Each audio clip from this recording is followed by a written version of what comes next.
Hello guys, welcome back to my YouTube channel. So आज हम इस वीडियो में क्लास 8 की एसएसटी बुक का chapter number 17 women and reform from the history part chapter को पढ़ेंगे।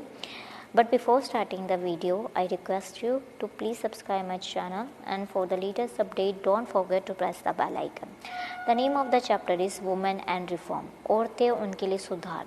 देखो 19th सेंचुरी की बात करें तो उस टाइम पे जो इंडियन सोसाइटी में जो वुमेन थी उनकी कंडीशन बहुत ज़्यादा अच्छी नहीं थी। क्यों थी? उस टाइम पे सती सिस्टम, कन्या भ्रूण हत्या, स्लेवरी, प्रदा सिस्टम, बैन था विडोरी मैरिज में। पॉलीगैमी का मतलब क्या होता है?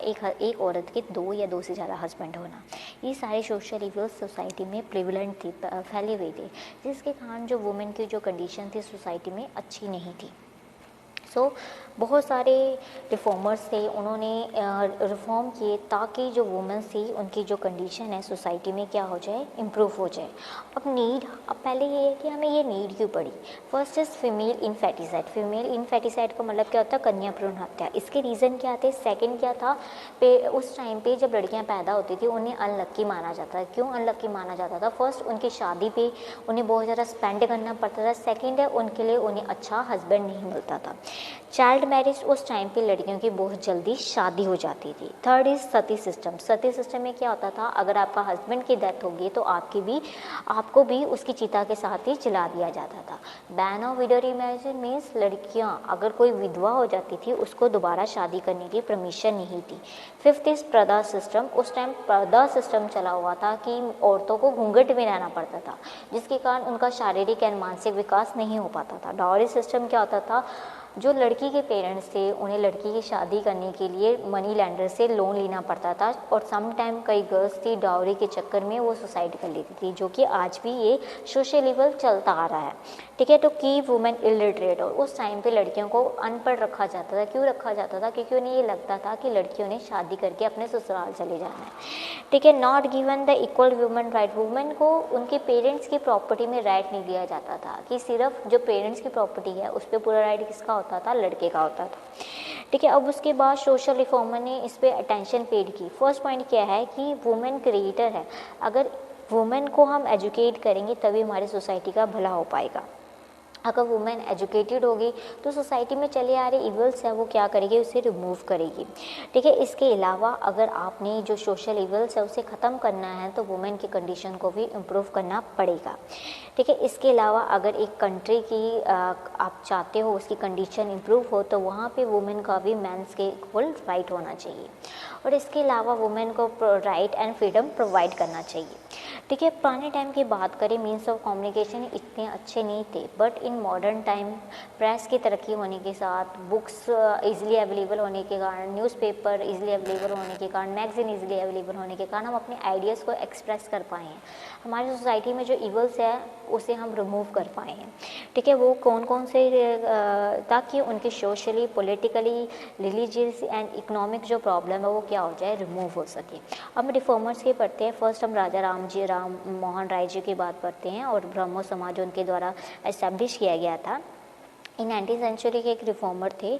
वो उनके अकॉर्डिंग एक सोसाइटी तब तक तरक्की नहीं कर सकती जब तक वहाँ पे उनकी जो वुमेन्स है उनकी कंडीशन इम्प्रूव ना हो सके। ठीक है, वो सती सिस्टम के बहुत ही अगेंस्ट में थे, और उनका इसका टर्निंग पॉइंट कब आया था? जब उनके भाई था, ब्रदर था, उनकी जब डेथ हो गई थी तो उनकी ब्रदर की वाइफ को फोर्सफुली उनके साथ जिंदा ही जलाया गया था। ये सिस्टम उनकी लाइफ का टर्निंग पॉइंट था। तो इसके बाद उन्होंने ठान ली थी कि जो वुमेन की कंडीशन है, स्पेशली जो सती सिस्टम है, वो तो बिल्कुल बैन करेंगे। ठीक है, उन्होंने with the help of William Bentinck 1829 में सती सिस्टम को बैन किया। इसके अलावा उन्होंने बहुत सारे आर्टिकल्स लिखे ताकि वुमेन की कंडीशन को इम्प्रूव किया जाए। इसके अलावा चाइल्ड मैरिज के, पॉलीगैमी के अगेंस्ट थे, और फीमेल इन्फेटिसाइड के भी बहुत ज़्यादा अगेंस्ट में थे। वो विडो रीमैरिज के फेवर में थे। इसके अलावा जो एजुकेशन है, इंग्लिश एजुकेशन मीडियम भी सभी को प्रोवाइड किया जाना चाहिए। अब ईश्वरचंद्र विद्यासागर की बात करें तो उन्होंने 25 स्कूल ओपन किए थे अपने पैसों से, ताकि वो गर्ल्स को एजुकेशन प्रोवाइड कर सके। वो विडो रीमैरिज के अगेंस्ट में थे। उनके एफर्ट से ही Hindu widow remarriage act pass हुआ था 1856 AD में। देखो, मैं इसमें मेन पॉइंट बता रही हूँ क्योंकि आपने मेन पॉइंट ही लिखने हैं। अब आर्य समाज जी की बात करते हैं, जो कि किसने फाउंड किया था, स्वामी दयानंद सरस्वती जी ने। वो चाइल्ड मैरिज के अगेंस्ट में थे, विडो रीमैरिज के फेवर में थे। उन्होंने बहुत सारे आश्रम ओपन किए स्पेशली विडोज़ के लिए। इसके अलावा उन्होंने स्कूल्स एंड कॉलेजेस ओपन किए गर्ल्स एंड बॉयज़ को एजुकेशन प्रोवाइड करने के लिए। उसके अलावा उन्होंने बहुत सारे ट्रेनिंग इंस्टीट्यूट भी ओपन किए ताकि वहाँ पर लड़कियों को सिलाई कढ़ाई सिखा सके।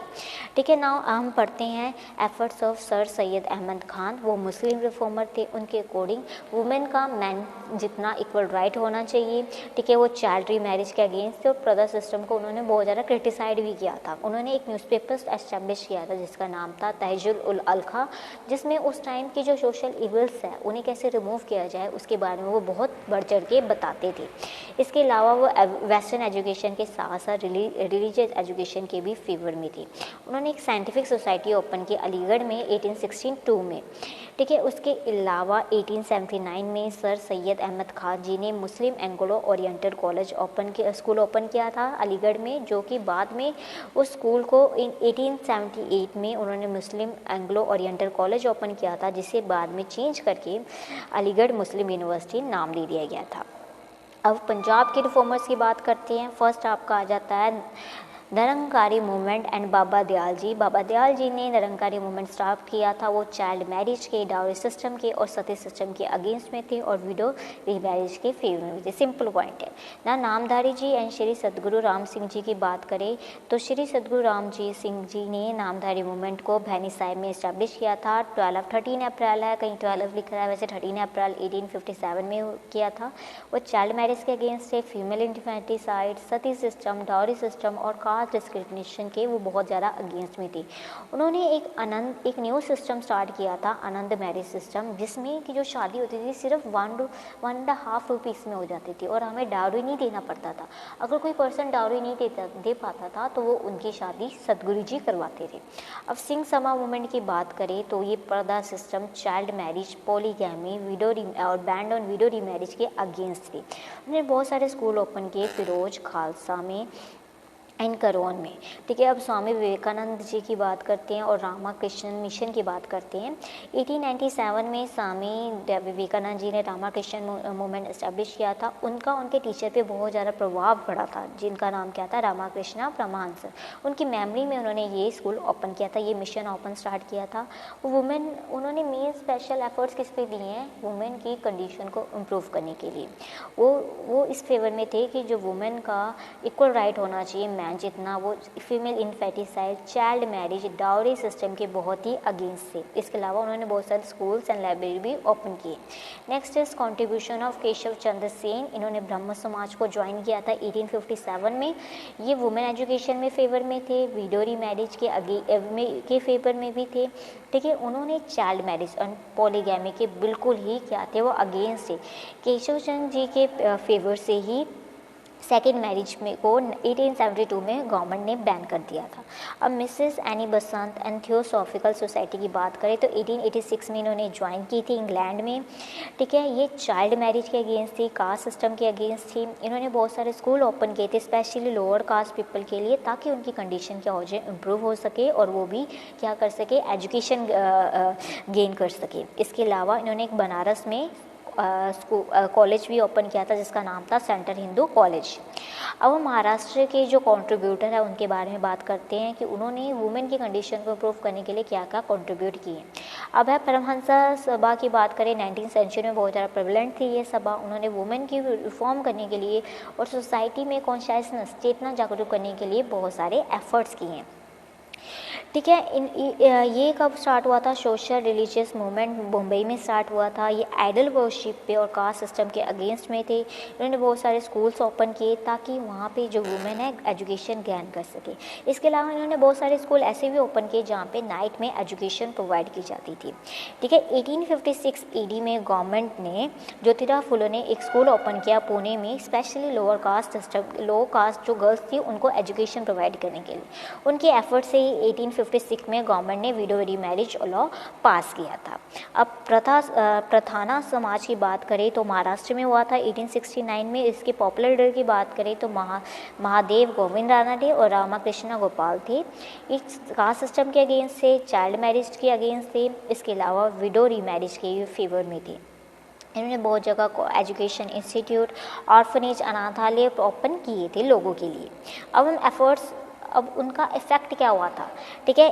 फर्स्ट क्या था, 1795 में और 1904 में फीमेल इन्फेटिसाइड था, कन्या भ्रूण हत्या तो बिल्कुल बैन हो गई थी। लॉर्ड विलियम बेंटिंक ने सती सिस्टम को बैन कर दिया था 1829 में। 1843 में गवर्नमेंट ने स्लेवरी को बैन कर दिया था। 1856 में विडो रीमैरिज अलाउ कर दी थी। 1860 में गवर्नमेंट ने एज फिक्स कर दी थी कि जो लड़कियों की मिनिमम एज क्या होनी चाहिए 10। उसके बाद शरदा एक्ट में बॉयज़ की मिनिमम एज क्या हो गई थी 16 और लड़कों गर्ल्स की कितनी हो गई थी 14। यह मिनिमम एज किसकी बात करें, हम शादी की बात करें। इंटरकास्ट मैरिज भी अलाउ करने के लिए गवर्नमेंट एक एक्ट पास किया था 1872 AD में। इसके अलावा वुड डिस्पैच 1854 में जो हुआ था, उन्होंने स्पेशल फोकस किस में किया था, वुमेन की एजुकेशन के लिए। इसके अलावा 1973 में गवर्नमेंट ने जो हरिजन थे, जो लोअर कास्ट लोग थे, उन्हें टेम्पल्स में जाने की परमिशन दे दी थी। विद दिस आपका चैप्टर कंप्लीट हो जाता है। अब हम इसके क्वेश्चन आंसर देखते हैं। सती सिस्टम किसने इलीगल डिक्लेयर की थी, सर विलियम बेंटिक ने और राजा राम मोहन जी के एफर्ट से 1829 में, ठीक है। विडो रीमैरिज कब ग्रांटेड हुई थी, 1856 में। अलीगढ़ यूनिवर्सिटी किसने एस्टैब्लिश की थी, 1920 में, सर सैयद अहमद खान जी ने।